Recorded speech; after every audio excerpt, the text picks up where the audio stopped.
How's it going, everybody? The Stellar Joker is back, and just like the last video, this is going to be another tier list slop video, and it's going to be because Arl dropped. Now, with her vehicle, I can finally do a vehicle tier list as well. Here's the big thing. This vehicle tier list is going to be a little more nuanced because each of the vehicles have a kind of a unique style of play that they want to go with, so the weights are going to be a little bit different. So all the vehicles are still going to have a 1 weight and boost. However, when it comes to these other vehicles, acceleration and speed will have the same weights as last time, which is 0.4 for handling, 0.2 for power, 0.25 for speed, 0.01 for acceleration. Handling vehicles, on the other hand, are going to have a new weight system because double ring engine is so important for these vehicles. The weight system for these vehicles is going to be 1 for boost, 0.3 for power, 0.25 for handling and speed, and 0.01 for acceleration. Finally, for the power and boost vehicles, just like the handling vehicles, there's a new weight stat system for these. It's going to be 1 for boost, 0.4 for handling, 0.3 for speed, 0.15 for power, and 0.01 for acceleration. Now, the reason why I did it like this, where the weights are a little bit different for all these, is because each of the vehicles need to supplement for something. So with power, having more power doesn't really matter too much, whereas having more speed and boost and having enough handling actually take turns correctly matters more. With boost machines, having tons of boost and tons of speed is quite helpful, while maintaining a good power stat is huge. Now, having some good handling on those gears helps quite a lot because now you're able to use some power characters more consistently without too much issue. Finally, when it comes to the handling machines, because handling machines need to have more power to supplement bump wars, so that way you don't lose out heavily in bump wars, you need to be prepared to sacrifice a little bit of handling for some power if you really want to be min-maxing on your double ring engine. Now, disclaimer, just because I say a vehicle is good or bad does not mean you should stop using it. All vehicles are very fun, and you should use the class that you want and the vehicle in that class that you love. Now, if you end up changing your vehicle at all, I take no responsibility. I'm only providing raw stats and what I think are the best vehicles based on certain things. This is going to be as objective as possible based on the primary types of builds, the primary types of playstyles, things of that nature. I am not trying to weight anything at all in favor of, say, a certain vehicle that I prefer, such as I love personally Mirage Blade in the speed class, but there's no way Mirage Blade can be the best, am I right? Anyways, without further ado, let's get started with the speed vehicles. So for the speed vehicles, there's 11 of these. Now, one of the big things with speed vehicles is Royal Chariot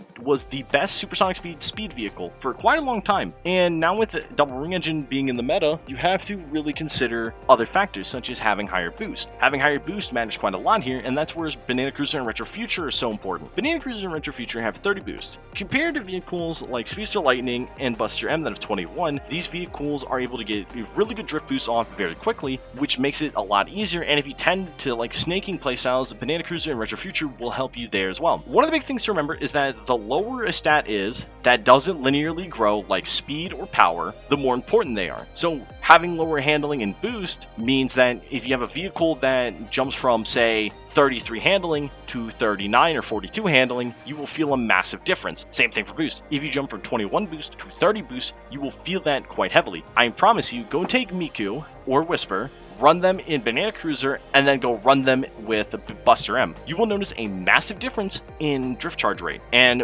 because of that massive difference, that gives you more times where you can actually mess up your drift charge, or you can spend more time drift charging than you should. So if you're trying to make your speed vehicles work, if you're using something like Buster M rather than, say, Retro Future or Banana Cruiser, which have significantly higher boost, you could be wasting a lot of time trying to charge drifts, which could slow you down quite heavily and make you lose a lot of time. And remember, drifting is a universal mechanic, so min-maxing on your boost as much as humanly possible matters quite a lot here. That is why Banana Cruiser, in my opinion, is going to be the best vehicle, is because it has a ton of boost, has a lot of power, maybe not the most in the class, but has a good amount of power, has better handling than Retro Future, and it doesn't min-max too heavily on acceleration too much. Now, it does lose speed, but I have an argument for this, and that is that although it is 51 speed, you're not going to be able to hit 80 speed unless you're using Speedster Lightning, Dark Reaper, or Royal Chariot, which all have significantly lower boost, and you would need to specifically use Blaze Shadow or Sonic to be able to get to 80 speed. Because of that, you're always going to hit 60 speed, which would make you go at 183, 184 flat, which is very important. This means that you're always going to be on par with all the other speed vehicles for the most part, no matter what character you use, unless you were specifically using Sonic, Shadow, or Blaze, which would be better in Royal Chariot as an option. Now, for the worst vehicle,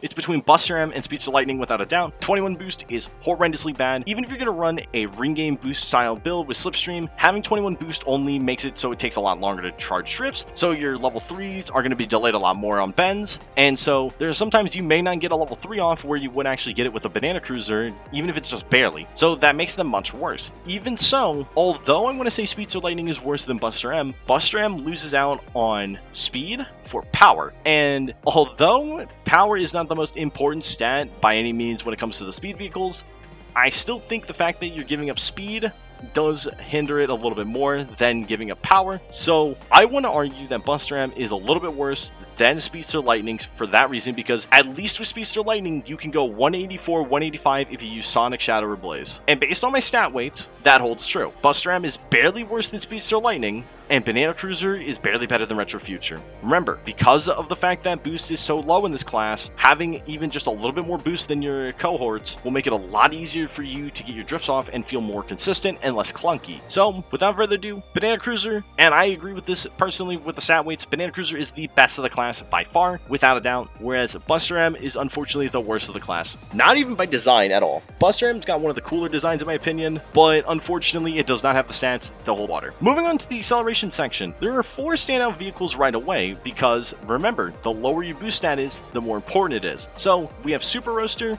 Racing Buggy, Hyper Scorpion, and Pawn Caliber. These 4 vehicles all have 21 boost. Since all the other vehicles in the class have less than 20 boost, this makes them automatically really good because, again, having super low boost in a stat makes it feel even worse. You want to make sure that you can min-max as much as possible because if you're not able to get level 3s off on certain bends, you could have to spend more time in the drift charge state, which could mess up your lines even more, and it's something you don't want to do. Not only that, you want to talk about having good handling so that way your car handles well. And one of the biggest things with Super Roaster and Racing Buggy that Hyper Scorpion and Pawn Caliber don't have is better handling and lower acceleration. So we can rule out Pawn Caliber and Hyper Scorpion immediately from which is the best. Now, one of the biggest things is that Racing Buggy as a vehicle has 42 speed, 54 acceleration, 30 handling, 33 power, and 21 boost. Unfortunately, with the addition of Red, Super Roaster is a direct upgrade of Racing Buggy. So instead of having 54 acceleration, it has 51 acceleration, so it saves 3 points and can put them wherever it wants. The devs opted into allocating those into power. So because of that, this is just a overall better vehicle than Racing Buggy because it's not losing more points into the acceleration stat. It is providing those points into other stats that actually matter quite a lot. So, in my opinion at least, Super Roaster is easily the best vehicle. Now, in terms of the worst in my opinion, I think it's pretty simple which is the worst. It has got to be Whirlwind Sport. Now, hold on, why do I think this? Well, let's look at all the vehicles with 60 acceleration. We have Whirlwind Sport, Jumbo Rage, and Pawn Caliber. Now we're going to look at stats that each of these have. Pawn Caliber has 21 boost, so it automatically is better than Jumbo Rage and Whirlwind Sport by far. Whirlwind Sport is 45 speed, 60 acceleration, 21 handling, 39 power. It has more speed, more power, but sacrifices handling, but Jumbo Rage has 3 more boost. Since boost is the most important stat in the game, unfortunately, Whirlwind Sport does kind of lose out here big time. There is no way Whirlwind Sport can unfortunately overtake this, and it is one of the only vehicles in the class with 15 boost. Now you might be saying, why not Radical Force or Long Stinger? Well, Radical Force and Long Stinger both have 3 to 6 less points in acceleration and allocates them somewhere else. In Radical Force's case, it allocates those in speed and handling. In Long Stinger's case, it allocates those to speed. So, unfortunately, Whirlwind Sport has the lowest boost, the lowest handling, and unfortunately has the highest acceleration in the class, which makes it, without a doubt, the worst acceleration vehicle in the class, by far. It is not even close. It makes a lot of sense why Whirlwind Sport is the worst, and it makes a lot of sense why Super Roaster is the best, and one of the big standouts is Arl's vehicle, which is Twinkle Bayon. Now, I want to talk about this real quick why Twinkle Bayon is actually decent, and it's actually because it has 48 acceleration, which is the lowest out of all vehicles in this class. It allocates a lot of points into speed, handling, power, and boost. You know what's one thing this vehicle has? It has the second highest stat in every single stat and has the lowest acceleration. So it is min-maxing on speed, handling, power, and boost while sacrificing a ton of acceleration, which is actually very good for it. So it is able to min-max more consistently as an acceleration vehicle, and it's still able to maintain at least decently good boost. This is very, very solid for this vehicle. It makes it a lot better to use overall, and it makes it feel a lot more consistent overall and doesn't make it feel as clunky. Unfortunately, because it's an Excel vehicle, it is unfortunately pretty bad still, but Whirlwind Sport, you're the worst of the acceleration class, and Super Roaster, you are going to be the best. Let's move on to the handling class. So when talking about the handling class, remember when I said earlier that double ring engine is primarily used on this class specifically, and there's a good reason for it. So one of the reasons double ring engine is used in this class is specifically because when handling vehicles are drifting, they get a drift speed bonus. So as these handling vehicles are drifting, they get more speed as they're drifting. It's only by about 1%, so it's only getting like 1 more speed. But that 1 speed matters quite a lot because with double ring engine, you have to drift a ton because you need to get a ton of rings, and perfect charge bounty is used. So you're constantly drifting back and forth, so you're snaking a lot, which means you're going to have that 1 extra speed for a lot longer. And because you're drifting so much, that 1 speed will compound very heavily when you start getting drift boosts. So when you get a level 3 and you get a level 2 and you start stacking drift boosts, or you're stacking a level 3 on dash panels or even with a wisp, that 1 extra speed that you're getting while you're drifting compounds, so it makes it a lot better. This is why the handling vehicles are so good with double ring engine, and there's a big reason why there's one standout vehicle here out of all these that matters so much more, and it's minecart. So if you have not watched high level lobbies at all in this game, minecart is primarily used for a few reasons.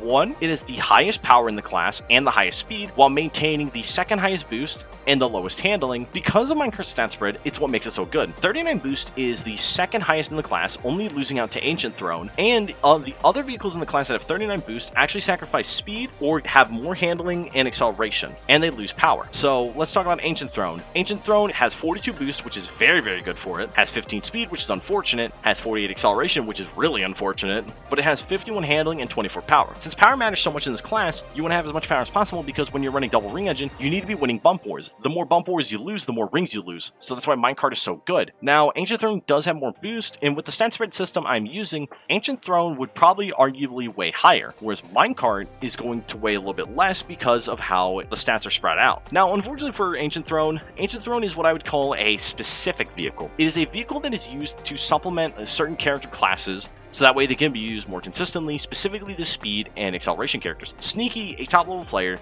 uses pure Ancient Throne with Tails. Because Ancient Throne has really low stats and speed power, and has very high boost and handling, it can supplement the fact that Tails has lower handling and boost, and has better speed and power to actually min-max on these stats quite well. It allows him to continue using his favorite character without having to sacrifice too many stats instead of just using minecart with a power character. Although that is true, minecart is still going to be better on average because of power. Now, having 6 more power on minecart matters so much because with double ring engine, again, you want to win bump wars. Because you have characters such as Dread and Zavlok in the game who have 20 power, and they min-max very well in their stats, you actually get a vehicle that allows you to have 50 starting power while still having stupidly high boost and speed while maintaining low handling, which allows you to actually be able to win bump wars for so much longer than other vehicles. Now, there are vehicles like Pink Cabaret which are very good still, but because they have 9 less power, they actually lose out to minecart by 9 rings consistently, even if you use Dread and Zavok in them. So because of that, minecart is extremely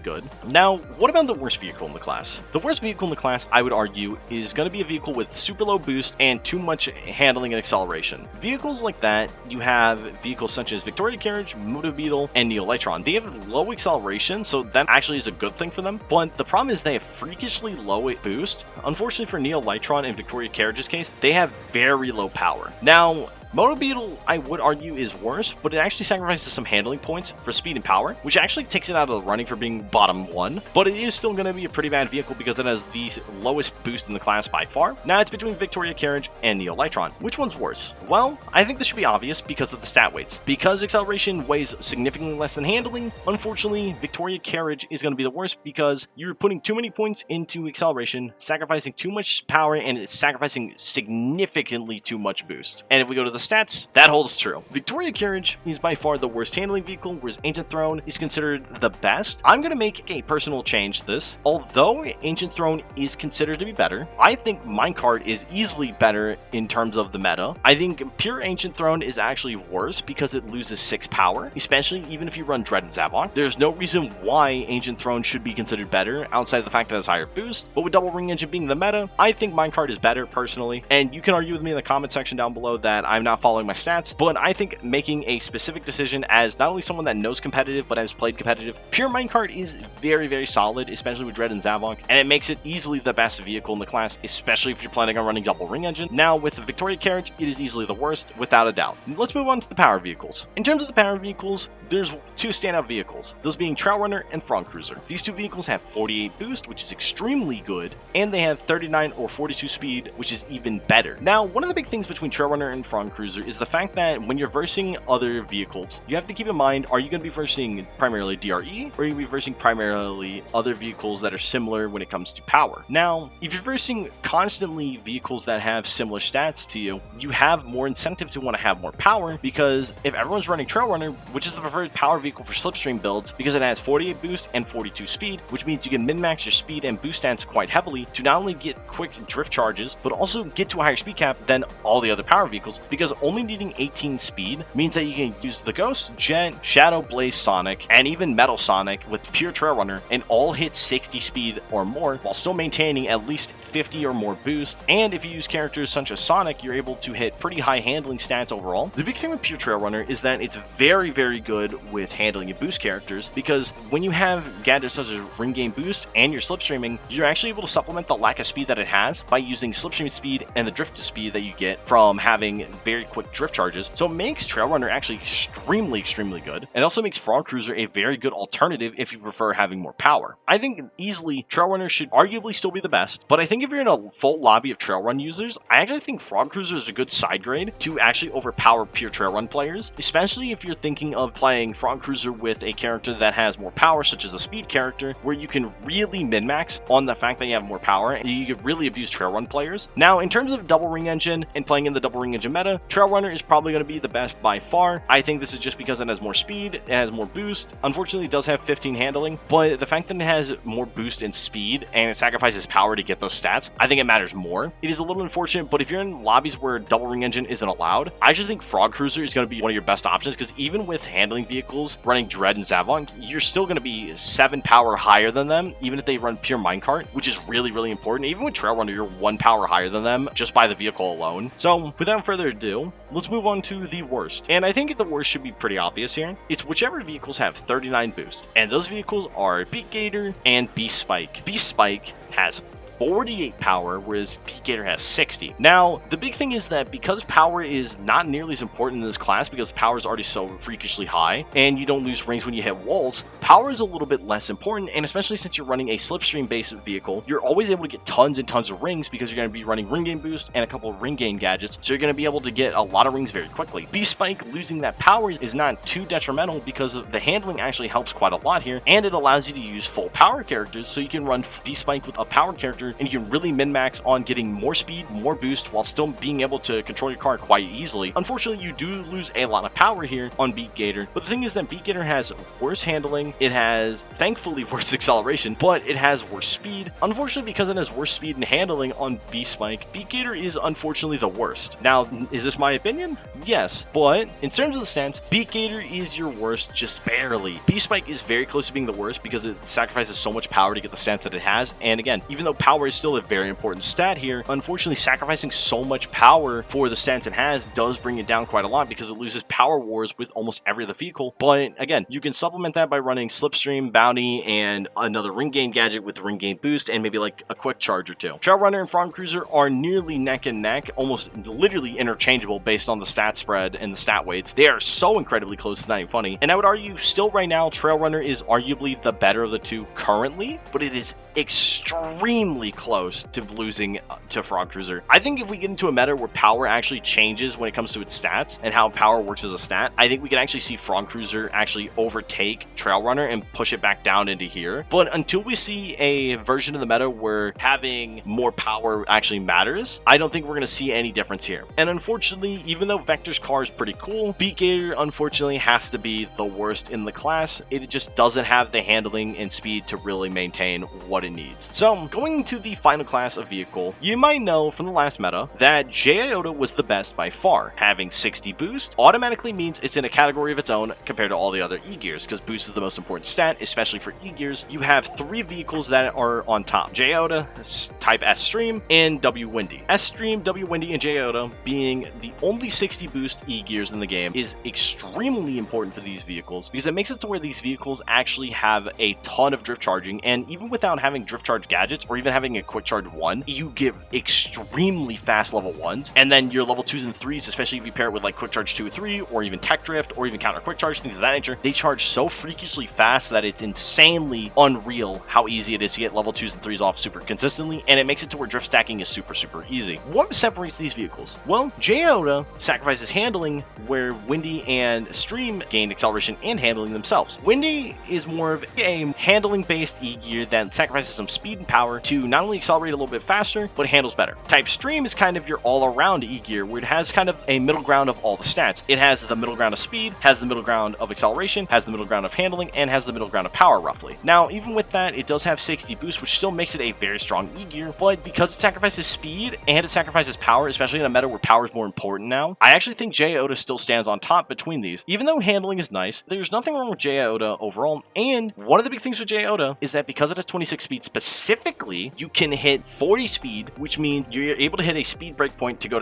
from 181 to 182 to 182 to 183 flat speed at 0 rings. This is extremely important because if you're on type Windy or type Stream, you're going to have to use a character that has less boost, which actually is a big negative because instead of going from like 76 to 74 boost in that range depending on your character, you now have to sacrifice down to around 69 to 68 boost, maybe even 70, which is quite a lot. You're losing anywhere from 4 to 6 all the way down to even potentially like 8 or 9. It's very impactful. Now again, that all is dependent on the character you choose and what setup you decide to go with, but this makes a huge difference. But because of that, J-Oda is still the best boost vehicle in the class without a doubt. Now in terms of the worst, I think there's only one standout machine that's horrible in this game, and it's very unfortunate, and that's Miku's personal E-gear, Diva Machina. This E-gear is terrible. It is unfortunately horrendous. Although it has good power, although it has decently good handling, and although it has the highest speed in the class, it has 52 boost. And let me tell you, having 52 boost is not what you want in a class that's all about having as much boost as possible and getting as many drift boosts off as possible to drift stack easier. Even if we compare Blue Star or Dream Sleeper, it doesn't even come close to how much worse Diva Machina is because Diva Machina just gives up way too many stats in the wrong categories. Blue Star even sacrifices 2 points of acceleration and puts them somewhere else to actually allow it to be better, aka its boost stat. And although Dream Sleeper gives up 2 power and 2 speed, it gains 2 handling and 2 boost, which again, still a lot better than Diva Machina. I think this is a cut and dry case. Diva Machina, although it is a fun E-gear and it looks nice, it is horrendously bad and it is easily the worst. Whereas J-Oda, S-Stream, and W-Windy are the 3 best by far, and J-Oda stands on top, a pillar of its own. J-Oda is going to be the best E-gear in the class, and unfortunately, Diva Machina is your worst. That's going to be it for this video. I know it took a little bit longer than I was hoping for. There had to be a little more talk because there's a lot more nuance to these vehicles, and there's a lot more to speak on when it comes to each of the vehicles, because again, speed and acceleration vehicles have super low boost, so they need to find ways to supplement it, or they need to have as much boost as possible. Handling vehicles, because they're the double ring engine meta vehicles, you have to have as much power as possible to make them even better, and you still have to maintain really high boost and speed. Power machines, you want to have as much speed and boost as possible. You can sacrifice handling, power, and acceleration for that, and unfortunately for E-gears, you need to have as much boost as possible. You cannot be sacrificing boost at all. Boost is just way too important of a stat, especially for extreme gears, which have the highest boost stat in the game. So, although some of the cooler looking vehicles are in the worst, and some of the more bland looking vehicles are in the best, one of the big things about these vehicles is that they stand out among the rest, and they are insanely consistent. It doesn't matter if you're playing Banana Cruiser, Super Roaster, Minecart, Trail Runner, or J-Oda. All 5 of these vehicles are easily the best in their class without a doubt. Although it came close in some regards, and although I did make a personal choice to make Minecart stand in the best of each class, I think giving Ancient Throne the best would be wrong, especially for the fact that you're going to be losing Power Wars very heavily. I think Power Wars matter way too much, especially with Double Ring Engine, and especially with the fact that sometimes with Double Ring Engine you can't get to 100 power that easily. So having even 6 more power on someone, heck, even having 1 more power on someone will matter so much more in the long term and make it even harder for someone to beat you in bump wars because they have to work even harder to collect the rings to actually beat you. That's all I got for you guys today. Do you agree or disagree with this tier list? What would you change about the stat weights? Do you think I did the wrong thing by adjusting the stat weights based on each of the vehicles' preferred style? Do you think I should have kept the stat weights very similar? Do you think I should have been a little more nuanced and not done stat weights specifically? What are you guys' thoughts? If you guys would like another vehicle tier list video specifically to talk about the best of each vehicle when it comes to a few different playstyles such as bagging,